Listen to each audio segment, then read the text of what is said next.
Hello বন্ধুরা, আজকের ভিডিওতে আপনাদের দেখাতে চলেছি এমনই কিছু এক্সপেরিমেন্ট যেগুলো দেখার পরে আপনারা অনেক কিছু তো জানতেই পারবেন, সাথে অনেক মজাও পাবেন। তো বন্ধুরা, ভিডিওটা প্লিজ সম্পূর্ণ দেখবেন। তো স্বাগতম আমাদের আরো একটা নতুন এপিসোডে।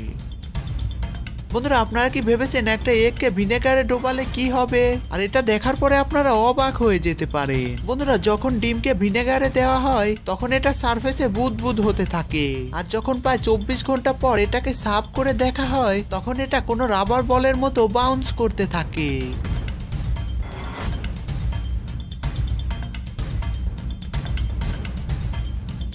তো হয়ে গেলেন তো অবাক? Bubble tricks. ছোটবেলায় তো আপনারা অনেক বাবলস বানিয়েই থাকতে পারেন, কিন্তু আপনারা কি জানেন সব বাবল দিয়ে এমন এমন ট্রিক্স করা যায় যেটা আপনাকে অবাক করে দিতে পারে? তো আপনারা এটা দেখেন।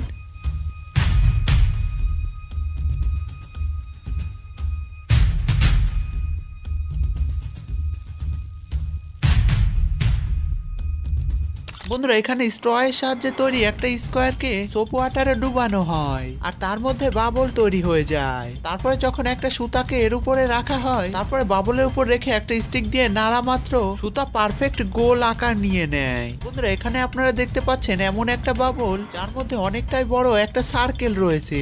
আর অবাক করা বিষয় এটা হলো কি, এর মধ্যে দিয়ে খুব সহজে হাতও দেওয়া যাবে। তো বন্ধুরা, ছিল না একদম মজাদার experiment? T bag and fire experiment. বন্ধুরা, টি ব্যাগকে শুধু চা বানানোর জন্য না, এরকম এক্সপেরিমেন্টের জন্য ইউজ করতে পারেন। বন্ধুরা, এখানে একটা টি ব্যাগকে খালি করে সোজা করে রাখা হয়েছে, আর যখনই এটাতে আগুন লাগিয়ে দেওয়া হয় তখন এটা জ্বলতে শুরু করে, আর এটার আগুন নিচে পর্যন্ত পৌঁছাতেই এই টি ব্যাগ রকেটের মতো হাওয়াতে উড়ে যায়।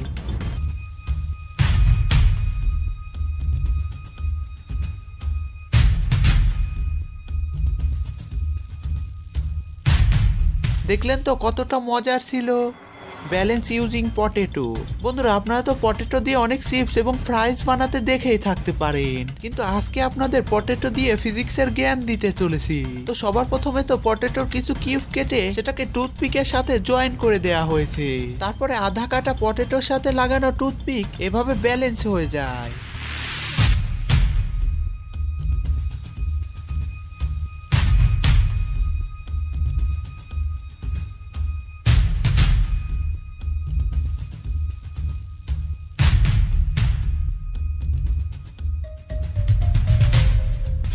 এটাকে দেখে মনে হচ্ছে যে এটাকে ফেভিকুইক দিয়ে লাগানো হয়েছে। বন্ধুরা, এটা কোনো জাদু নয়, সেন্টার অফ মাস এবং ফিজিক্সের কামাল। 500 sparkle versus fish. তো বন্ধুরা, কি হবে যদি 500 ফুলজারির উপরে ফিশকে রেখে দেওয়া হয়? তো এটা কি সিদ্ধ বা ভাজা হয়ে যাবে? চলো দেখা যাক। তো এখানে অনেকগুলো স্পার্কেলকে সারিবদ্ধভাবে সাজানো হয়েছে এবং মাঝে মাছের উপর লবণ মশলা লাগিয়ে অ্যালুমিনিয়াম ফয়েল পেঁচিয়ে রেখে দেওয়া হয়েছে।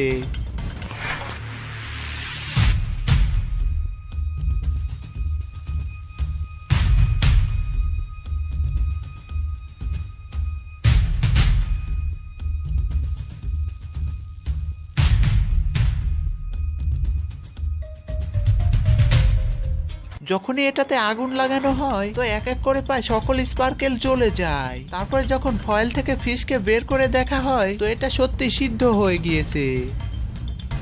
আর বন্ধুরা, এই এক্সপেরিমেন্টগুলোর মধ্যে আপনাদের কোনটা সবচেয়ে বেশি ভালো লেগেছে সেটা অবশ্যই কমেন্ট করে জানাবেন। আর বন্ধুরা, ভিডিওটি ভালো লাগলে একটি লাইক করে দিবেন এবং এমনই সব ইন্টারেস্টিং ভিডিও পাওয়ার জন্য চ্যানেলটা সাবস্ক্রাইব করে রাখবেন এবং ভিডিওটা প্লিজ শেয়ার করে দিবেন।